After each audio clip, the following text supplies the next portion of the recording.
Morning, YouTube world. All right, so we're going to start part 2 of the why water changes. In this portion, we're going to break down the things you want to look at to determine how frequent and how much water you need to be changing out, and why those things affect your water change schedule. That being said, after I do this video, I'm going to be doing water changes on the fish tanks downstairs here. So the main things that you need to look at to determine how often you want to change water is your filtration system, your fish load, water temperature, how often you feed the fish. This is why. Your filtration method, if you have a bottom drain, obviously you're going to be pulling out a good portion of the solid waste, and it's going to be getting up into your filter system. So when you clean your filter and flush your filter, you're going to be getting most of that out. So it's not going to be sitting in the bottom of the pond just rotting away. How often you feed the fish, like in my big pond, I'm feeding those fish 6 to 7 times a day. So obviously there's more waste being produced, creating more ammonia, more nitrite, more nitrate.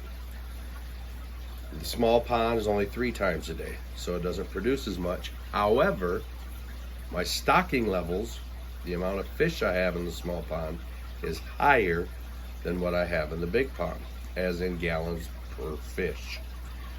So, still producing more ammonia, still producing more waste. The other thing you want to look at is the water temperature. The warmer it is, the more rapidly waste gets produced. The faster stuff breaks down, the more waste fish put off through respiration, all of that fun stuff. So, if you are heavily stocked, okay, so if you had a 1,000-gallon pond and you have more than 4 or 5 koi in that pond, that is pretty much max level, okay? If you have an adequate biological filtration system, all of your ammonia and your nitrite should be getting broke down, only leaving nitrate in your water. So when you're doing a water change, you're getting rid of that nitrate and then diluting what is left in the pond water. If you do not have an adequate biological filtration system, you either you want to make that better just anyways, but you would have to have more frequent water changes, because let's say it takes 2 weeks for the nitrate to get to a bad level. Well, if you don't have the proper biological filtration, it may only take a week, because your ammonia is staying in there longer and your nitrite is staying in there longer. You always want to try to get 10 to 20% every 2 weeks. So 10% a week would be great. If you had 1,000 gallons, change out 100 gallons every week.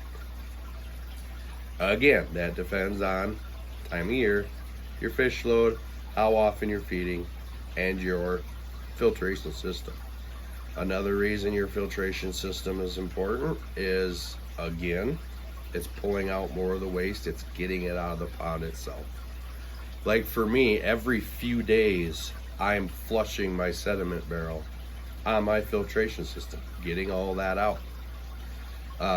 So it's not just sitting in that sediment chamber, rotting, and then getting back into the system. Again, as discussed, the frequency, in my opinion, should be every few days and not once every 2 weeks. And again, that is because if you're changing a larger volume only one time, you're also going to be messing with the parameters of your water, which could shock the fish. So let's say your source water has a high pH like mine does. My pond runs at about 7.4 to 7.6. My tap water is high 9s, like 9, 8 to 10. Whenever I change water, adding that higher pH solution to the existing pond, that's going to make my pH come up. So I have to do more frequent lower volume water changes so my pH doesn't fluctuate as high. And it works, in my opinion, it works better doing more frequent, less volume water changes. So again, guys, just to recap part 2 a little bit. If you have proper filtration and all your ammonia and nitrite is being taken care of, the only thing you'll have left is your nitrate. If you have a bottom drain, you're going to be pulling a lot of the debris and sediment out into the filtration system.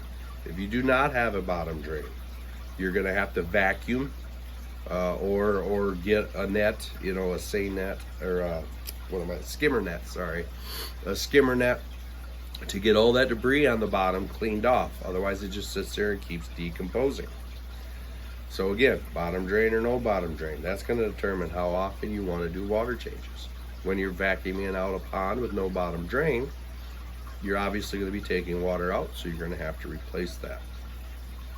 Again, your fish load, 1,000 gallons is good for 4 koi. That's full grown koi. Okay, so if they're smaller, yes, you can get away with having more in there, but as they grow, they're going to be producing more waste, and they're not going to grow as rapidly as they probably would if they only had, or if there was only 4 fish in there. So again, the third part, we will talk about the chemical changes that happen within the pond, the parameters that happen within the pond when you do a water change. So again, last time I'll say it, the things you need to look at when you are deciding how much water and how frequent is your fish load, what kind of filtration system you have, how often you're feeding the fish, and the temperature of the water. Temperature of the water, the cooler it is, the less waste gets produced, the less debris and stuff breaks down, the slower it breaks down, and the less respiration and waste the fish produce. Higher temperature, they produce more. So for part 2, guys, that's going to do it. As always, if you have any comments or questions, feel free to post them. Part 3, who knows, maybe I'll try to get it done tomorrow. Don't have a whole lot going on, even though it is the 4th. I'll have time. I might try to get part 3 done tomorrow. So part 3, we'll talk about the chemical aspect. Part 4, we'll probably recap everything. So for this video, that's all I got. Keep on improving, guys. Keep on investing. We'll see you guys on the next video. Later.